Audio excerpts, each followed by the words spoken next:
저도 한 번도 빠지지 않았습니다.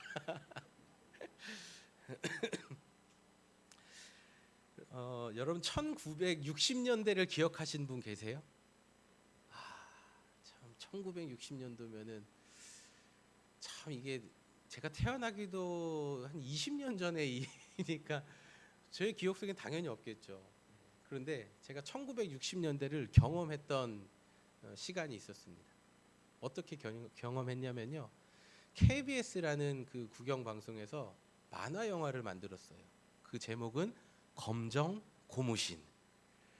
이 검정 고무신이라는 이 만화를 만들었는데 이게 너무 명작인 거예요. 지금이 지나도 시간이 지나도 제 머릿속에서 잊혀지지가 않을 정도로 기억에 남아 있습니다. 검정 고무신. 머리를 까까머리한 주인공 기철이. 네, 여러분 생각나십니까? 이 배경이 1960년도 서울의 마포였대요. 이 만화의 한 재밌는 에피소드를 소개하려고 하는데요. 어느 날 이 주인공 기철이가 사는 마을에 고물장수가 엿장수가 등장을 합니다. 그러면서 가위로 차칵차칵차칵 하면서 이제 울릉도 호박엿이 왔습니다. 차칵차칵차칵차칵 이러면서 마을을 돌아다니는 거예요. 그래서 아이들이 다 이 소리를 듣고 몰려들었습니다. 그러자 이 주인이 이제 장사를 해야 되니까 이제 미끼를 던져줘야 될 거 아니에요. 엿을 하나 탁 쳐가지고 잘라서 누구 입에 줄까 이러는 거예요. 그러자 거기 있는 이제 4명 5명의 아이들이 서로 입을 벌리면서 막 이러는 게 이제 화면에 막 클로즈업해서 보여줘요. 그런데 엿이 이렇게 막 돌아가다가 어느 한 아이 입에 딱 엿이 들어가자 갑자기 장면이 바뀌면서 이 아이가 완전 천국에 입성한 듯한 표정으로 막 이렇게 너무 달콤한 그 울릉도 호박엿을 먹으면서 막 이렇게 너무 행복해하는 장면이 나옵니다. 이 아이의 입장에서는요 참 행복한 날이 됐겠죠. 그 많은 주위 아이들 중에서 자기가 선택받았잖아요. 이 아이에게는 운수 좋은 날이었을 것 같습니다. 그리고 행운이 찾아온 날이었을 것 같아요. 이것을 다른 말로 하면은 축복이라고도 할 수 있겠죠. 복받은 날, 복받은 날이라고도 할 수 있을 것 같습니다. 그러나 이 엿장수에게 선택되지 못한 다른 아이들에게는 어떤 날입니까? 불행한 날, 축복받지 못한 날이 될 수도 있을 것 같아요. 우리의 삶에도 뜻밖의 그 불운이 찾아오고 행운이 찾아오기도 합니다. 이것을 다른 말로 하면은 고난과 축복이라고도 우리는 이야기할 수 있을 것 같아요. 제가 여러분에게 한번 묻고 싶습니다. 여러분 고난 받고 싶으세요? 축복 받고 싶으세요? 아주 다들 겸손하셔서 받고는 싶은데 크게는 말씀 못하시고 축복이요 이렇게 말씀하시는데 다시 한번 물어볼게요. 여러분 고난 받고 싶으세요? 축복 받고 싶으십니까? 예, 축복 받으시기를 바랍니다. 축복 다 받으세요, 여러분. 제 것까지 다 받으십시오. 그러나 누구 맘대로? 엿장수 맘대로. 그래서 아마 엿장수 맘대로라는 말이 생겨났을지도 모르겠어요. 하나님께서는요, 우리가 언제나 잘 되기를 바라는 마음을 가지고 계십니다. 그러니까 엿장수 마음대로가 아니에요. 하나님은 우리에게 축복과 고난을 마음대로 주시는 분이 아니세요. 하나님은 항상 우리가 축복된 삶을 살아가길 원하시는 분이심을 믿으시길 바랍니다. 하나님이 여러분에게 축복하기를 위해 이 땅에 예수님을 보내주셨습니다. 그리고 예수님께서는 어떻게 하면 하나님 앞에 축복받은 삶을 살아갈 수 있을지 그 방법들을 가르쳐 주셨어요. 그리고 예수님께서 스스로 몸소 그 길을 먼저 걸어가심으로써 우리에게 본을 보여주신 것입니다.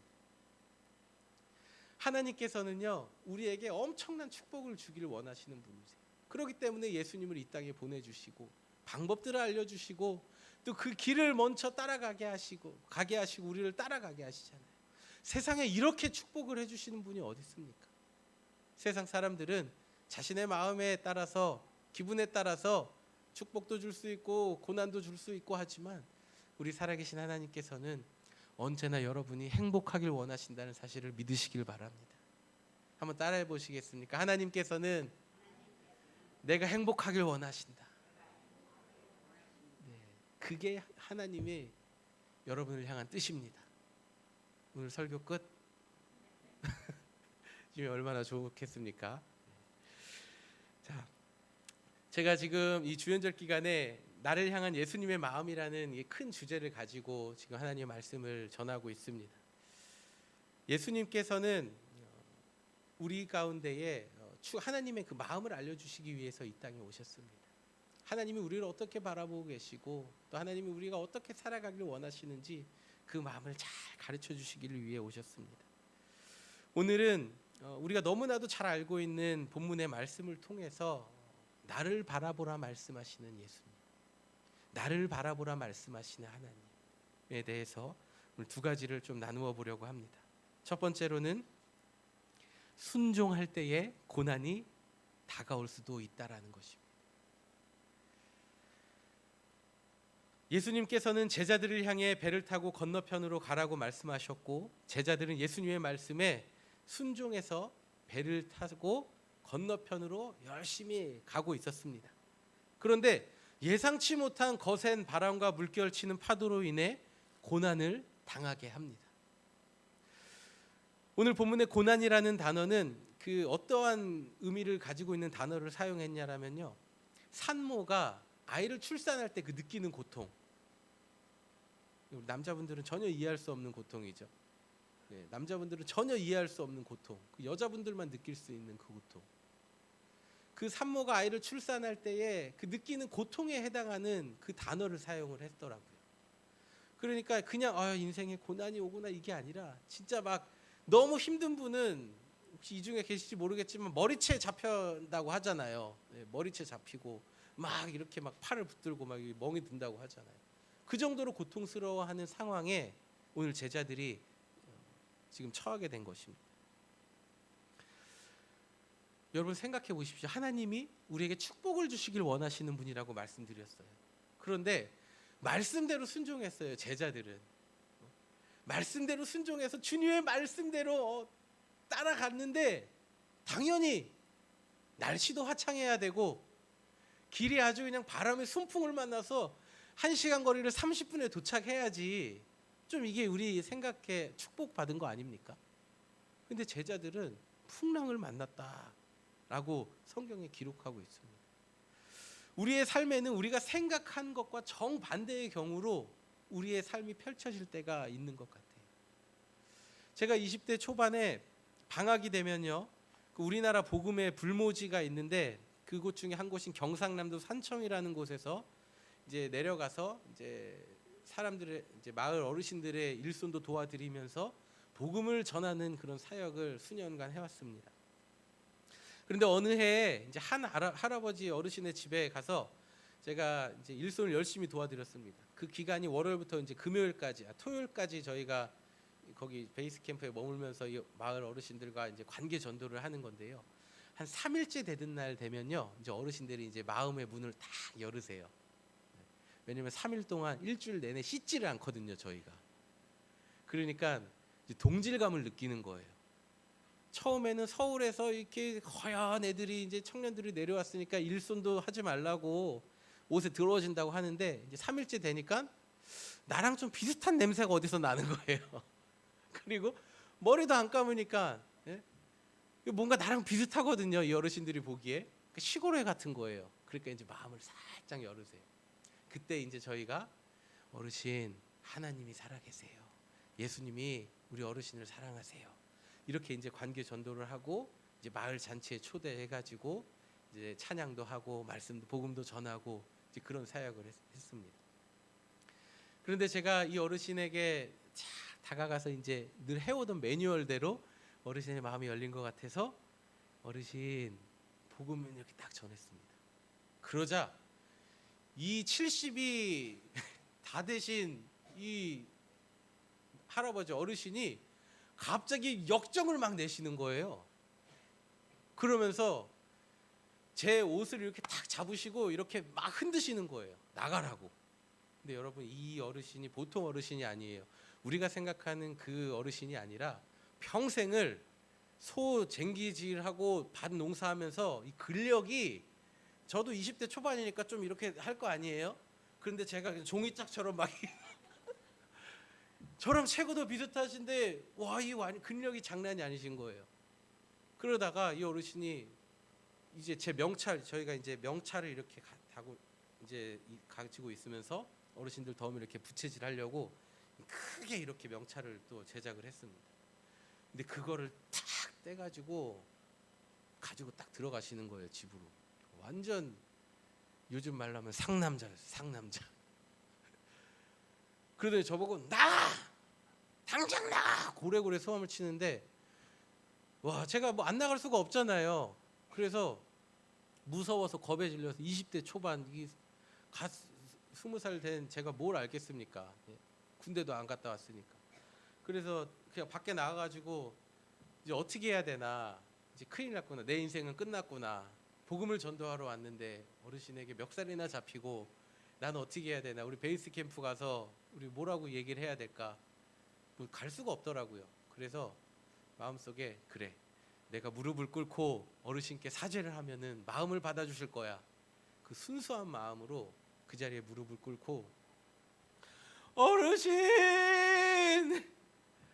용서해 주세요, 막 이렇게 막 눈물 연기. 처음에 이제 눈물이 나는데 이 시간이 조금 지나면서 눈물이 사라지는 거 여러분 아시죠? 눈물이 사라지고 그냥 이제 거의 뭐 리피트하는 거예요. 어르신 문 좀 열어주세요. 이거를 제가 나중에 알고 보니까 2시간을 그러고 있었더라고요. 제가 이제 베이스 캠프 오지 않자, 만나기로 한 장소에 오지 않자, 제가 안 오니까 이제 저를 찾아온 거죠. 저희 팀 중 한 명이. 그러더니 일으키면서 가자, 괜찮아, 가자 하면서 이렇게 저를 데리고 나왔습니다. 그날 밤에 잠이 오겠습니까, 안 오겠습니까?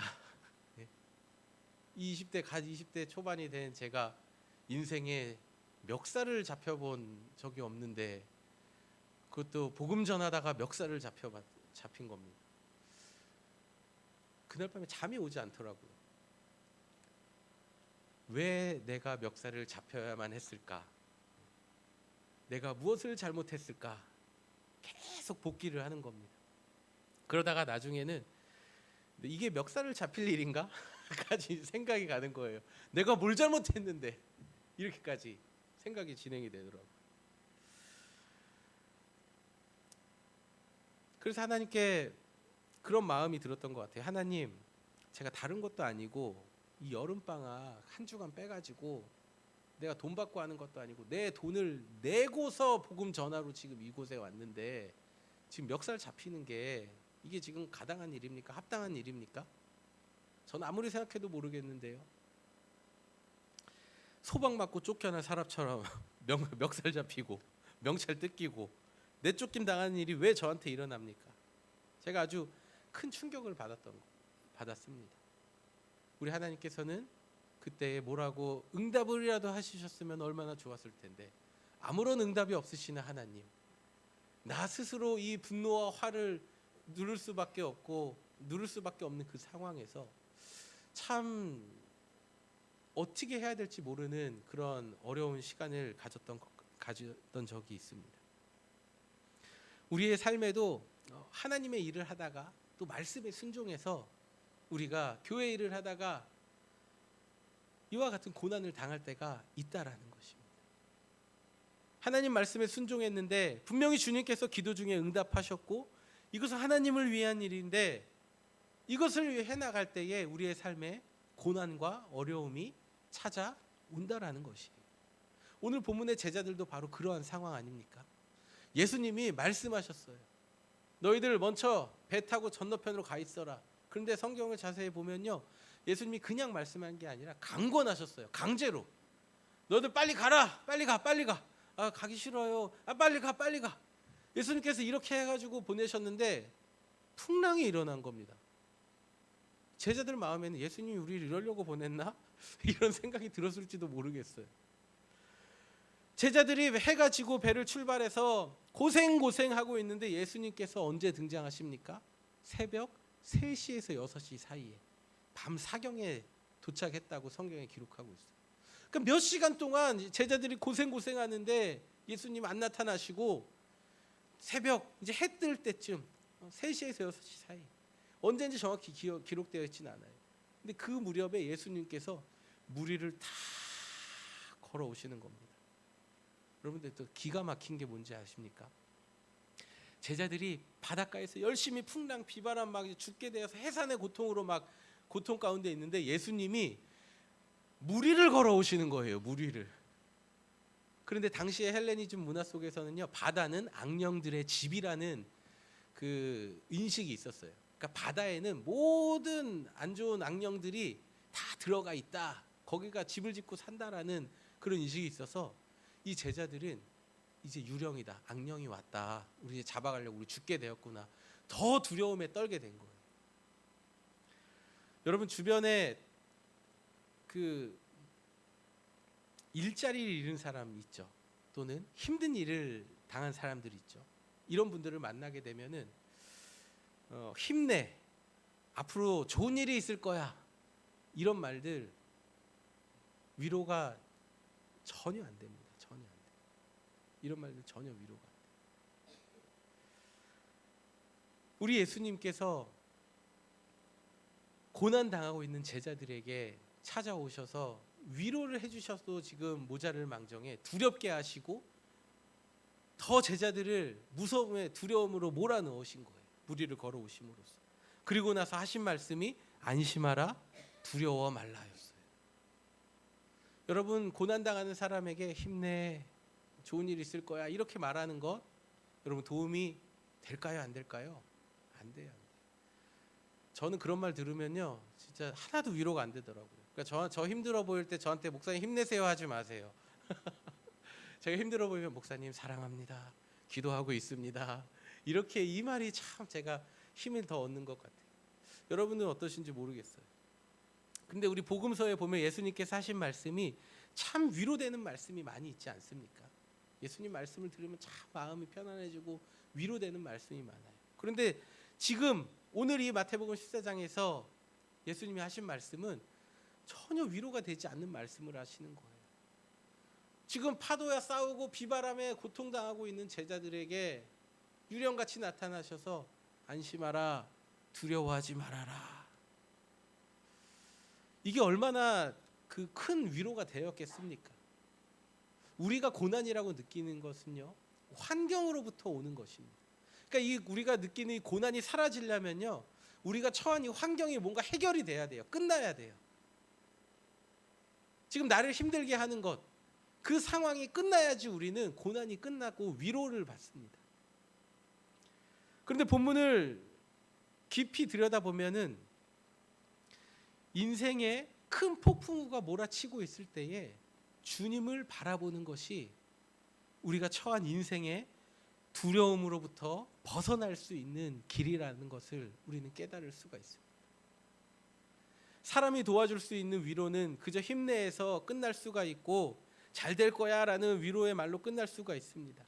그러나 우리 하나님께서는요 우리에게 힘내, 두려워하지 마, 나야 하고 우리를 내버려 두시는 분이 아니시라는 거예요. 우리 하나님께서는 고난에 빠진 우리를 건져주시는데 그 능력이 무한하며 한계가 없으신 분이심을 믿으시기를 바랍니다. 그러므로 주님께서 안심하라, 두려워하지 말라라고 말씀하시는 것은요 내가 그 문제를 책임져 주겠다 라는 의미가 숨어 있는 거예요. 두려워하지 말라라는 원어의 의미를 보면 두려워하는 것을 멈추고 용기를 가지고 즐거워하라라는 의미를 가지고 있는 단어를 사용했습니다. 예수님께서, 하나님께서 우리에게 두려워하지 말라라고 말씀하시는 것은 이제 그 상황을 보지 말고 주님이 오셨으니까 내가 해결해 주겠다, 그 말씀하시는 주님을 바라보고 이 상황이 해결될 것을 믿고 기뻐하고 즐거워하라라고 우리에게 말씀하는 것입니다. 주님이 오셨으니까 이제 이 문제는 끝났다, 주님이 도와주시겠구나, 주님이 하신다라는 이 믿음을 여러분 가지시기를 바랍니다. 제자들에게 주님이 나타나셨을 때에 비바람이 그치지 않았습니다. 예수님께서 비로소 제자들이 탄 배에 올라섰을 때 바다가 잔잔해졌다라고 성경은 기록하고 있습니다. 여러분의 믿음의 시선, 여러분이 바라보는 그 예수님이 그냥 멀리 바라보는 것으로 끝나면은 우리의 인생에는 계속해서 폭풍우가 몰아칠 수도 있습니다. 그러나 우리가 그 주님을 우리 마음 가운데 모시고, 주님 제 안에 들어와 주세요, 주님 제 삶에 모십니다, 주님 내 삶에 와주십시오라고 주님을 초청하고 주님을 여러분의 삶 가운데, 마음 가운데 모실 때에 여러분 마음에, 여러분 삶에, 여러분 가정에 모든 풍랑을 잔잔하게 하시는 그 주님을 만나실 수 있으심을 믿으시길 바랍니다. 주님의 말씀에 순종하며 살아갈 때에 뜻하지 않은 고난과 어려움이 찾아올지라도 여러분 두려워하지 마십시오. 고난을 통해 만나는 하나님, 내 삶에 더 깊이 들어오시는 예수님을 만나시길 주님의 이름으로 축원드립니다. 두 번째로, 주님은 우리의 손을 잡아주신다라는 것입니다. 오늘 본문의 베드로가 예수님께 청합니다. 주여, 만일 주님이시거든 나를 명하사 물 위로 걸어오게 하소서. 예수님은 베드로의 청을 들어주시고 오라 말씀하셨습니다. 베드로는 예수님처럼 물 위를 걸었습니다. 베드로의 믿음은 한순간에 아주 높은 경지에 올랐습니다. 그러나 곧 주변의 환경과 상황을 보고 무서워하여서 물속에 빠지게 되었다라고 성경은 기록하고 있습니다. 예수님께서는 물에 빠져가는 베드로의 손을 붙잡아 주시면서 믿음이 작은 자여 왜 의심하였느냐라고 책망하셨어요. 그런데 여러분 생각해 보세요. 베드로가 예수님을 의심했겠습니까? 베드로는 예수님이 누군지 정확하게 알고 있었어요. 나니 두려워하지 말라, 그 예수님의 음성을 듣는 순간 예수님이구나 분명히 알았습니다. 그래서 베드로는 주여 먼저 이렇게 말씀한 거예요. 그리고 나로 명하사 물 위를 걸어오게 하소서. 의심을 했다면 한순간도 베드로는 물 위를 걸을 수 없었을 것입니다. 베드로는 예수님을 전적으로 믿었어요. 그런데 예수님께서 베드로에게 믿음이 작다, 의심했다라고 왜 책망하셨습니까? 예수님께서 왜 의심하였느냐라고 말씀하신 이 원어의 의미를 보니까요, 이런 의미로의 단어를 사용했더라고요. 마음을 한결같이 가지지 못한 상태. 다시 말해서 처음 생각이나 각오를 버리고 중간에 다른 것으로 바라보도록 방향을 이렇게 돌아선 상태, 그것을 의심하였다라고 예수님께서 말씀하신 거예요. 예수님의 책망은 베드로, 너 수제자인데 너 그렇게 믿음이 없어서 되겠어? 너 왜 이렇게 믿음이 작아? 라는 이 책망이 아니에요. 예수님께서 베드로를 책망하신 것은 너 나를 계속해서 봐줬으면 좋았을 텐데 왜 나를 계속해서 보지 못했냐? 왜 중간에 다른 곳으로 눈을 돌렸냐? 이 부분에 대해서 책망을 하신 거예요. 우리의 삶의 모습도 이러할 때가 있습니다. 우리가 주님을 믿는다고 하고 주님을 따라간다고 하지만 우리의 바라보는 시선이 잠시 세상을 향하면 우리 삶 가운데, 마음 가운데 두려움과 걱정과 슬픔이 찾아올 때가 있지 않습니까?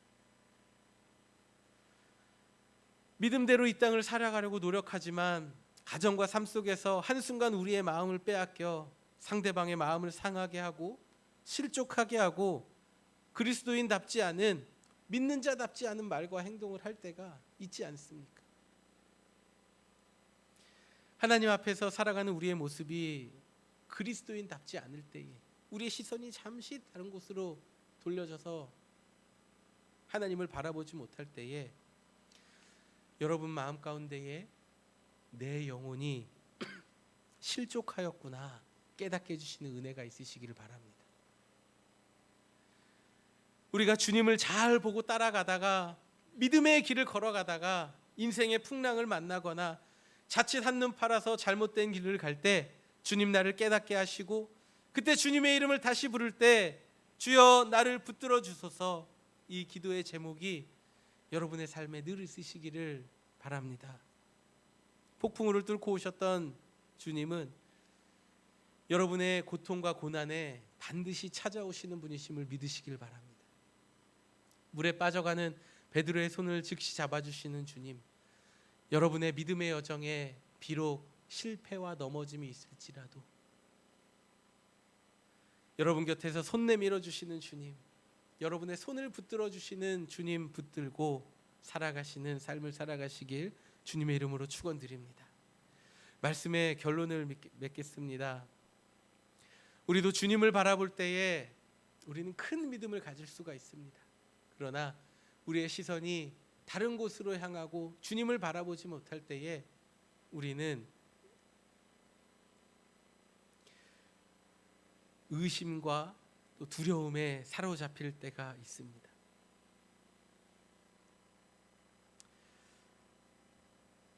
제가 신학대학원 1학년 1학기 때 아주 뜨거웠습니다.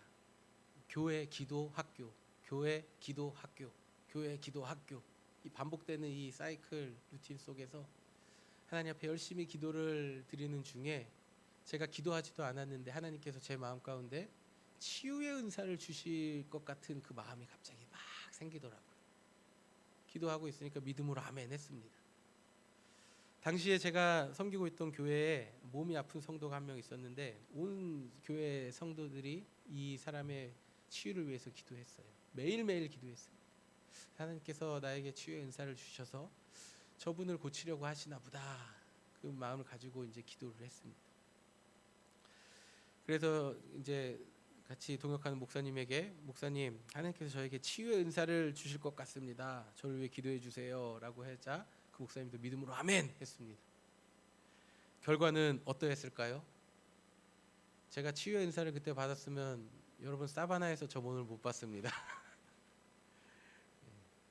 사바나에서 여러분 저를 볼 수도 없었고요. 아마 유튜브에서 전 세계를 돌아다니며 치유의 기적을 행하는 복음 전도자의 삶을 살았을지도 모르겠습니다. 이 일을 겪으면서 저에게 깨닫게 해주시는 것은 내가 주님을 바라보지 못하고 주님의 능력만 바라보고 있었구나라는 깨달은 마음을 주셨어요.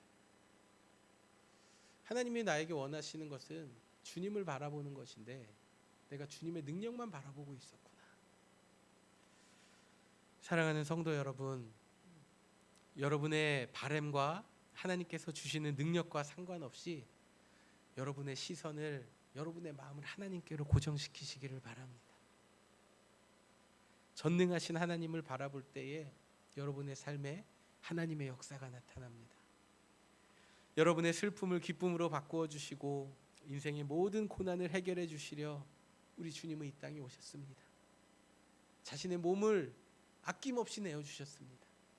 그 주님께서 여러분의 삶에 그 작은 고난 그리고 큰 고난 가운데 응답해 주신다는 사실을 믿으시길 바랍니다. 여러분의 삶의 폭풍우를 뚫고 오시는 주님, 여러분의 삶의 어려움 가운데 찾아오시는 주님, 손 내밀어 주시는 주님을 만나시기를 주님의 이름으로 축원드립니다. 우리 함께 자리에서 일어나셔서 마지막 찬양, 우리 함께 주님 앞에 찬양 드리도록 하겠습니다.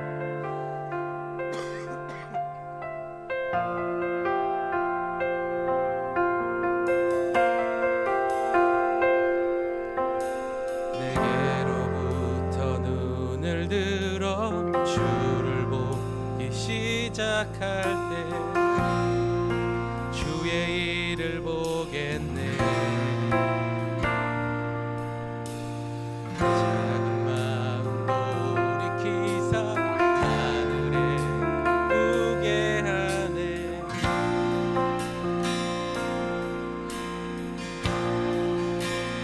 모든 시선을 주님께 드리고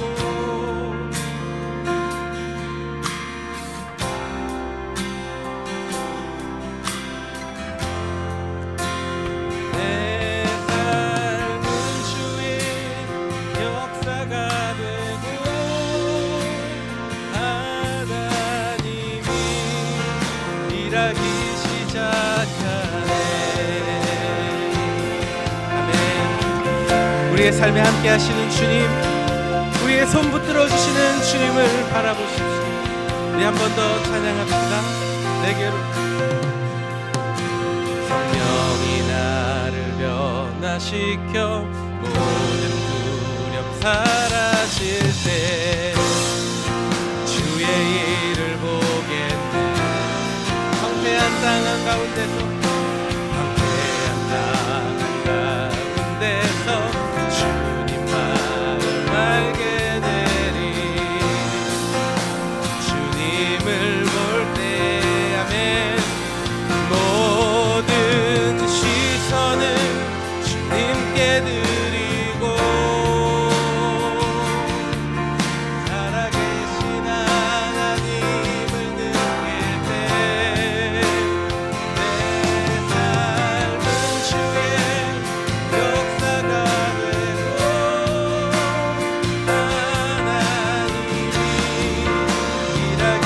믿음으로 한 번 더 고백합시다. 모든 시선을 주님께 드리고 살아계신 하나님을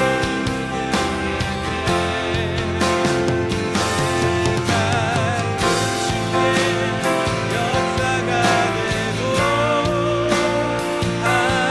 하나님이 일하기 믿음으로 한 번 더 고백합니다. 모든 시선을 주님께 드리고